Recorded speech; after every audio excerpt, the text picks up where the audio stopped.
CSMT station आणि महानगरपालिकेसमोर मराठा आंदोलकांची गर्दी। एक मराठा लाख मराठाच्या घोषणा। ओबीसीतून आरक्षणाच्या मागणीवर आंदोलक ठाम।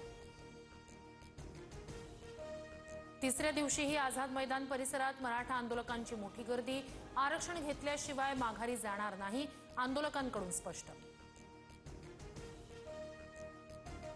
मुंबई पोलीस आयुक्तालय परिसरात आंदोलकांची गर्दी। पोलीस आणि आंदोलकांची चर्चा। पोलिसांकडून वाहतूक कोंडी फोडण्याचा प्रयत्न। मराठा आरक्षणाबाबत तोडगा न निघाल्यास आणखी काही आंदोलनकर्ते मुंबईत दाखल होण्याची शक्यता। अनेक ठिकाणाहून मराठा आंदोलक मुंबईकडे रवाना। वाशीमध्ये आंदोलकांच्या वाहनांसाठी पार्किंगची व्यवस्था। वाहतूक कोंडी टाळण्यासाठी पोलिसांकडून विविध ठिकाणी पार्किंगची व्यवस्था उपलब्ध। ठाण्यातून मराठा आंदोलक मुंबईच्या दिशेने निघाले। वाहतूक कोंडी टाळण्यासाठी आंदोलकांची वाहनं आनंदनगर जकात नाका इथे थांबवली। पोलिसांची खबरदारी। मनोज जरांगेंच्या आमरण उपोषणाचा तिसरा दिवस। जरांगे बेमुदत आंदोलनावर ठाम। राज्य सरकारच्या भूमिकेकडे लक्ष।